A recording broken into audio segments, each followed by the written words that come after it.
Easy English Stories. Chapter 1. Arriving in a New Country.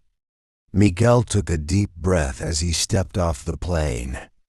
The airport was huge, filled with people rushing in different directions. He held his backpack tightly and followed the signs toward baggage claim. Everything felt new and exciting, but also a little overwhelming.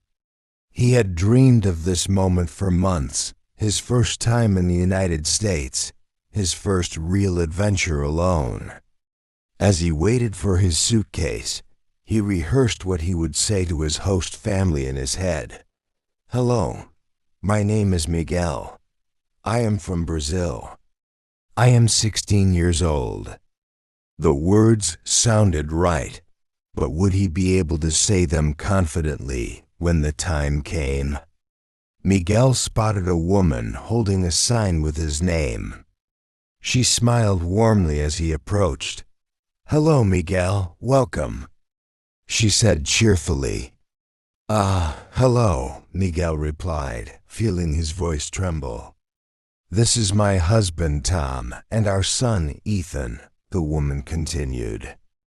"I'm Lisa." Miguel nodded quickly. "Nice to meet you. You must be tired from the flight." "Let's get home," Tom said, helping with his suitcase. As they walked to the car, Miguel's heart pounded. He knew the next challenge was coming, introducing himself properly. Chapter 2. The First Interaction. The car ride was quiet at first. Miguel stared out the window, watching the city lights blur past. He wanted to say something, but his mind went blank. What if he made a mistake? What if they didn't understand him? Ethan, sitting next to him, smiled. "So, do you like soccer?" he asked. Miguel's eyes lit up. "Yes, I play in Brazil." He struggled to find the right words, but managed to get his message across. Ethan nodded enthusiastically. "Cool. What's your favorite team?" Miguel hesitated. My favorite team is Flamengo." Lisa glanced at him through the rearview mirror. "Flamengo. That's a great team. I don't know much about soccer, but I've heard of them." Miguel smiled, feeling a bit more at ease. When they arrived at the house, Lisa led him inside. "This is your room," she said, opening the door to a cozy space with a bed, desk, and a small window. Miguel set his suitcase down. "Thank you." Lisa nodded. "We're having dinner soon. Come join us when you're ready." Miguel took a deep breath as she left. His first real conversation in English had been a challenge, but he had done it. And now he had to prepare for dinner, another opportunity to introduce himself. Chapter 3. Overcoming the Fear. Miguel washed his face and looked at himself in the mirror. "You can do this," he whispered. Dinner was his next challenge, and he wanted to introduce himself properly this time. He walked into the dining room where Lisa, Tom, and Ethan were already seated. The table was set with dishes that smelled delicious. Lisa smiled. "Come, Miguel. Sit with us." Miguel sat down and took a deep breath. He had been practicing in his head, and now was the time. My name is Miguel," he began. "I am 16 years old. I am from Brazil. I like soccer and video games." Tom grinned. "That's great, Miguel. Welcome to our home." Ethan gave him a thumbs up. That was perfect. Miguel felt a wave of relief. He had done it. He had introduced himself without freezing. Lisa passed him a bowl. "Would you like some pasta?" Miguel hesitated for a second, then nodded. "Yes, please." The conversation flowed more easily after that. Lisa and Tom asked simple questions, and Miguel answered as best as he could. There were mistakes, but no one laughed or got impatient. They encouraged him, and with every sentence he felt more confident. By the end of dinner, Miguel realized something important. He didn't need to be perfect. He just needed to try. Chapter 4: Lessons and Learning. The next morning, Miguel woke up feeling a little better. He had successfully introduced himself the night before, but now he needed to focus on improving his English. His host family had given him a few tips, but he wanted to make more progress. After breakfast, Lisa told him that they were going to the school where he would start his classes. "You'll meet some new friends today," she said with a smile. Miguel felt his stomach twist with nervousness again. He had practiced introductions, but talking to new people in English felt like a bigger challenge. When they arrived at the school, Lisa walked into the main office. "This is where you'll get your schedule," she explained. As Miguel stood at the counter, a friendly teacher came over. "Hi, you must be Miguel. Welcome. My name is Mrs. Clark, and I'll show you around." Miguel smiled shyly. "Hi, nice to meet you." Mrs. Clark led him to his classroom. It was full of students, some of whom were also exchange students. When the teacher introduced him to the class, Miguel felt nervous again. "Hello, my name is Miguel," he said, his voice shaking a little. "I am from Brazil." The class smiled at him, and Mrs. Clark encouraged him to continue. "What else would you like to tell us, Miguel?" Miguel paused. I like soccer and video games." One student raised her hand. "I like soccer too," she said, smiling. "What team do you support?" Miguel brightened up. "Flamengo." The class responded with a friendly "oh," and a few other students started talking to him about soccer. It felt like a small victory, and Miguel could feel his confidence growing. At the end of the day, Mrs. Clark gave him a few simple phrases to practice. For example, you can say, "What's your name?" or "Where are you from?" You'll use them often, and soon they will feel natural. Miguel repeated the phrases to himself, already feeling better. Today had been a challenge, but it was also a big step forward.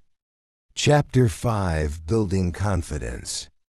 As the days passed, Miguel became more comfortable at school. He practiced speaking English whenever he could, even if it was just saying simple things to his classmates.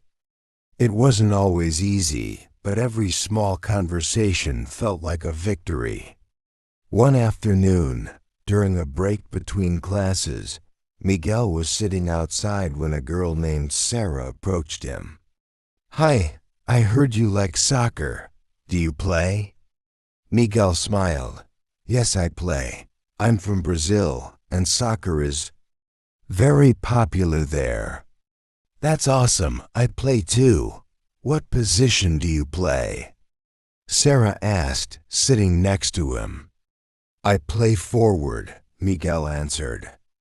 "I try to score goals." Sarah laughed. "Nice. I'm more of a goalkeeper, but I love the game." They continued chatting about soccer for a while, and Miguel felt proud of himself. For the first time since arriving, he wasn't thinking so much about the words he was using. He was just enjoying the conversation. Later that day, Miguel met with Mrs. Clark after class. She had noticed his improvement and wanted to encourage him. "I can see you're getting better with your English, Miguel," she said. "You're building confidence every day. Keep practicing, and soon you'll be speaking without thinking." Miguel smiled. "I will. Thank you, Mrs. Clark." That evening, Miguel sat in his room and reviewed the new phrases he had learned. He repeated them over and over, saying them out loud, trying to make them sound as natural as possible. Chapter 6: New Connections. The weekend was approaching, and Miguel felt like he had already made progress in his English. But there was still one more challenge he needed to face: spending time outside of school with his host family and making deeper connections with them. On Saturday morning, Lisa suggested, "Let's go to the park. It'll be fun, and we can all practice English together." Miguel wasn't sure. He was nervous about speaking outside the school, but he agreed anyway. "Okay, let's go."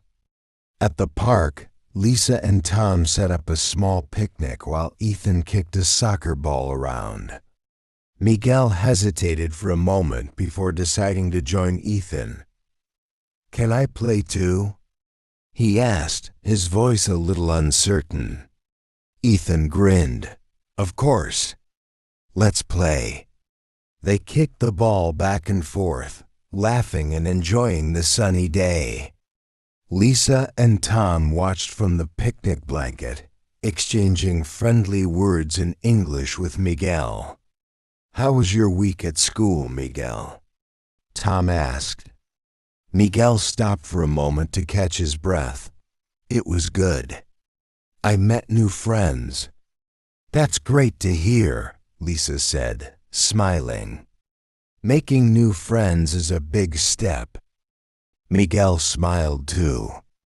He had come a long way since his first day at the airport, and he could feel himself becoming more comfortable in his new life. As the day went on, they continued to talk, laugh, and play soccer. Miguel still made mistakes in his English, but it didn't matter. The important thing was that he was trying and he was improving. Later, as they packed up to leave, Lisa put a hand on his shoulder. "You're doing great, Miguel. Just keep going." Miguel nodded, feeling more confident than ever. Chapter 7: Small Victories. As the weeks passed, Miguel felt more and more at home in the United States. His English improved every day, not just from lessons at school, but also from the simple conversations he had with Lisa, Tom, and Ethan at home. The little moments, like chatting over dinner or playing soccer at the park, helped him learn without even realizing it. One afternoon, while working on his homework in his room, Miguel received a message from Sarah. "Hey, are you going to the school dance next Friday?" Miguel stared at the message for a moment, feeling nervous. The school dance was coming up, and he had never been to one in Brazil. He wasn't sure if he would know how to dance or what to say. But at the same time, he didn't want to miss out on the experience. After a moment of hesitation, Miguel typed a reply. "I don't know. I'm not sure if I can dance." Sarah responded quickly. "That's okay. You don't need to know all the dances.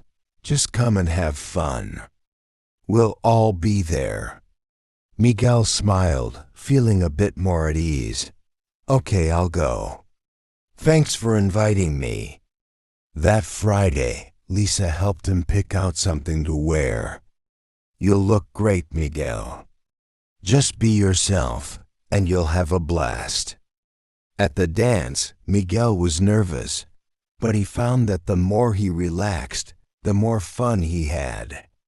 He didn't know all the dance moves, but he didn't need to. He talked to his friends, laughed, and even danced a little. It wasn't perfect, but it was a small victory. As the night went on, Miguel realized that the best part wasn't the dancing or the music. It was the feeling of being part of something, a new community, a new life. He wasn't just surviving anymore. He was thriving. Chapter 8: The Power of Practice.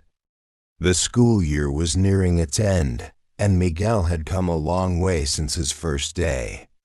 He could speak English more confidently, and he felt comfortable in conversations with his classmates and host family. But there was still one area where he wanted to improve: his writing. One afternoon, Mrs. Clark gave the class a writing assignment: write a short story about a memorable experience. Miguel felt a bit nervous. Writing in English had always been more challenging for him than speaking. But he knew that with practice, he could do it. That evening, after dinner, Lisa asked, "How's the writing assignment going?" "I'm stuck," Miguel admitted. "I don't know how to start the story." Lisa smiled and sat down beside him. "Start with what you know. Think about a memory that makes you happy. Maybe something from your time here or back in Brazil."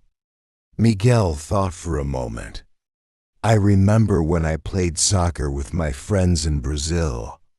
That was a happy time." "Great, now describe it." You can say, "I played soccer with my friends in Brazil. We were laughing and having fun." Don't worry about being perfect.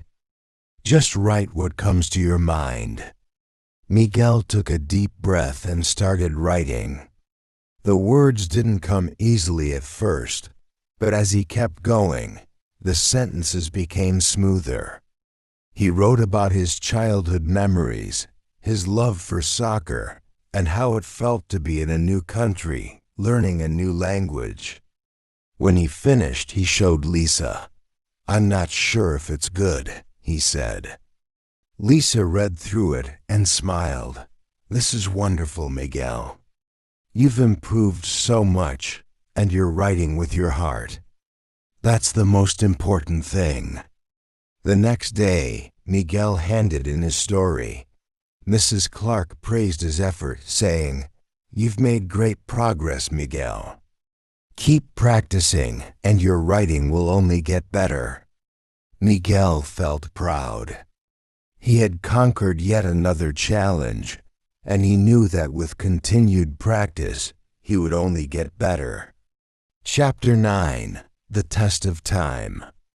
The end of the school year was quickly approaching, and Miguel felt a sense of accomplishment. He had learned so much in just a few months. He could speak, write, and understand English much better than when he had first arrived. But there was one final challenge: a big English exam that would test everything he had learned. As the test day neared, Miguel spent hours studying at home. He reviewed his vocabulary, practiced speaking in front of the mirror, and even read short stories in English to improve his reading comprehension. Despite all his preparation, he couldn't shake the nervous feeling that crept in every time he thought about the test. "Are you okay, Miguel?" Lisa asked one evening as she walked into his room, noticing his stressed expression. "I'm just nervous about the exam," he admitted.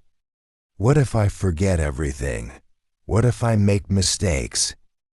Lisa sat beside him, offering a reassuring smile. "It's okay to be nervous. But remember, you've worked hard, and you've come so far. Mistakes are part of learning. Just do your best, and that's all you can do." Miguel nodded, trying to calm his nerves. He practiced a few more phrases aloud, repeating them with more confidence than before. "I can do this," he said to himself. The day of the exam arrived, and Miguel walked into the classroom with a mix of excitement and anxiety. He sat down at his desk, took a deep breath, and opened the exam paper. The questions seemed tough, but Miguel focused. He read each one carefully, taking his time to think and answer as clearly as he could. When the test was over, Miguel felt exhausted but relieved. He wasn't sure how well he had done, but he knew that he had given it his all. A few days later, Mrs. Clark handed back the test papers. When she reached Miguel's desk, she smiled and handed him his results. "You did great, Miguel. Your hard work paid off." Miguel looked down at his paper and saw the grade he had passed with flying colors. He couldn't believe it. He had done it. Chapter 1: Oh, a New Beginning. The school year had officially ended, and Miguel stood at the front of the classroom, ready to say goodbye to his classmates. It had been an unforgettable journey, full of challenges, growth, and new experiences. He had learned so much, not just about the English language, but about himself. As his classmates gathered around to wish him well, Sarah came up to him. "I'm really glad you're here, Miguel. You've made so much progress. It's been great having you in class." Miguel smiled, feeling a warmth spread through his chest. "Thank you, Sarah. I'm going to miss everyone." Lisa, Tom, and Ethan had already planned a small celebration at home that evening. They had all seen how much effort Miguel had put into learning English and adjusting to his new life. As they sat around the dinner table later that night, Lisa raised her glass. "Here's to you, Miguel. You've made us so proud, and we can't wait to see all the amazing things you'll do next." Miguel smiled, feeling truly at home for the first time since arriving. "Thank you. I've learned so much, and I know this is just the beginning." Later, while relaxing with his host family, Miguel reflected on his journey. He had come to a new country, learned a new language, and built relationships that would last a lifetime. He knew that there would still be challenges ahead, but he was ready to face them. With the support of his new friends and family, Miguel felt ready for whatever came next. And as he looked out at the city lights twinkling in the distance, he realized that this was just the beginning of a new chapter in his life. If you enjoyed Miguel's journey, like, comment your favorite part, and subscribe for more fun English lessons through stories. See you in the next adventure.